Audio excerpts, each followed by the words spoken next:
Merhaba arkadaşlar. Öncelikle videoma hoş geldiniz. Bugün sizlerle ekşimiş yoğurt ile mayaladığım yoğurt videomu paylaşacağım. Tatil dönüşü Türkiye'den gelirken yoğurt mayası getirmiştim. Ancak sütçümüz tatile gittiği için süt bulana kadar yoğurt mayamız ekşidi. Evet, bakın yaptığım yoğurt kıvamı gayet güzel oldu. Aynı zamanda tadı da çok güzel oldu. Şöyle yakından göstereyim.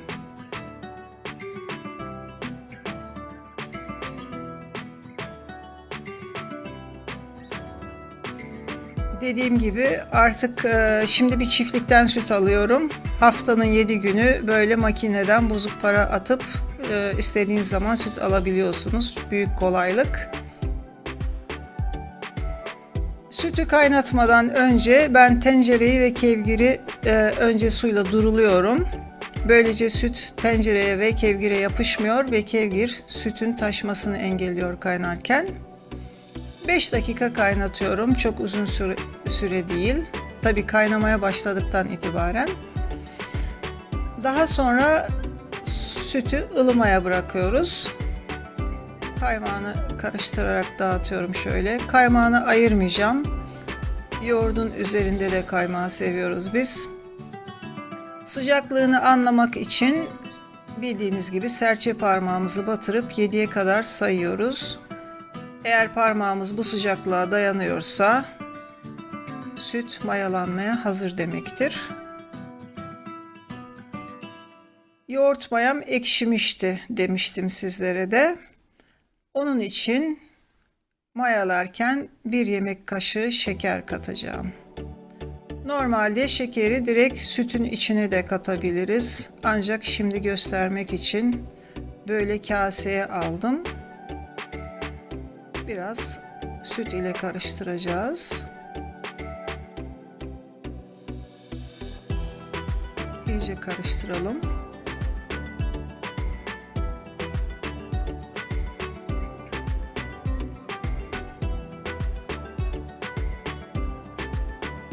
Sonra ekşimiş olan yoğurt mayasını katıyoruz. Yoğurt mayasını kendi alışık olduğunuz miktarda katabilirsiniz. 2-3 kaşık da olabilir, yarım kaşık da olabilir. Önemli değil. Eliniz nasıl alışıksa.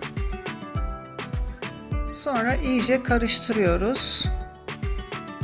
Yoğurdun ve şekerin iyice dağılması için. Biraz daha süt ekleyeyim.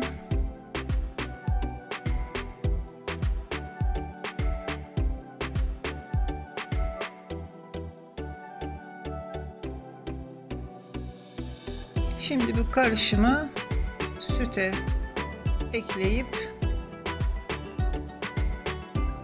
yine güzelce karıştıralım. Maya her tarafa dağılsın.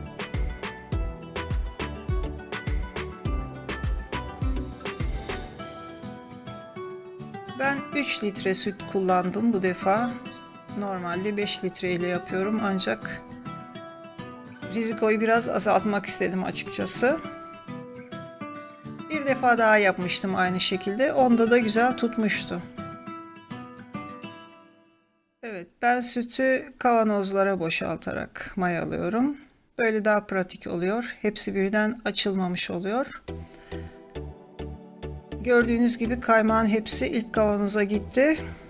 Ancak bunu dağıtacağım birazdan. Özellikle şu hastalıklı günlerde yoğurt tüketmemiz ve ev yoğurdu tüketmemiz çok önemli. Bağışıklık sistemimizi güçlendirmek için yoğurt sütten daha faydalı. Kemiklerimiz ve bağışıklık sistemimiz için. 3 litre süt normalde 4 kavanoza sığıyor. Biraz artıyor aslında. Biraz daha büyük bir kavanoz olmalıydı. Evet, dediğim gibi kaymağını dağıtacağım şimdi.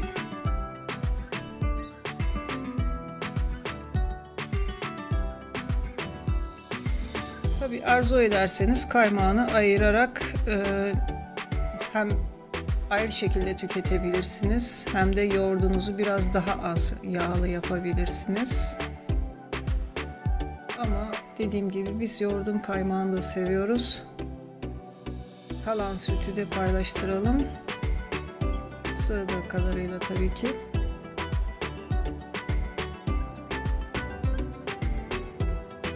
Sonra kavanozlarımızın üzerine bir süzgeç koyup 1 veya 2 sofra beziyle güzelce kapatıyoruz. Ben 2 sofra beziyle kapatıyorum. Çabuk soğumaması için. İyice sarmalayalım. Fırında da eğer eliniz alışıksa fırında da yapabilirsiniz. Ancak ben çok denedim. Fırında daha az iyi sonuçlar aldım açıkçası. Sofra beziyle daha güzel oluyor. 4-5 saat bekledikten sonra gördüğünüz gibi yoğurdumuz mayalandı. Ancak kavanozlar hala ılık. Böyle hiç dokunmadan 1-2 saat daha burada bırakacağım. Üzerleri açık bir şekilde. İyice soğumalarını bekleyeceğiz.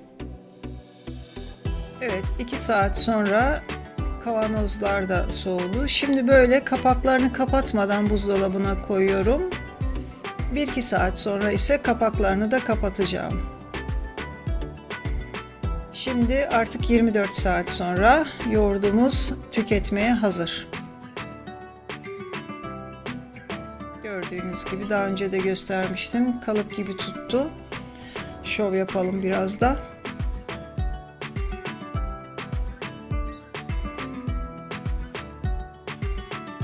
Ayrıca tadı da gayet güzel oldu. Ancak ekşimiş mayayla yaptığımız için tadı tam normal yoğurt gibi olsa bile biraz daha çabuk ekşiyor. Onu belirteyim. 1 hafta 10 gün sonra ekşimeye başlıyor. O yüzden çok fazla sütle yapmayın. Tadı gayet güzel.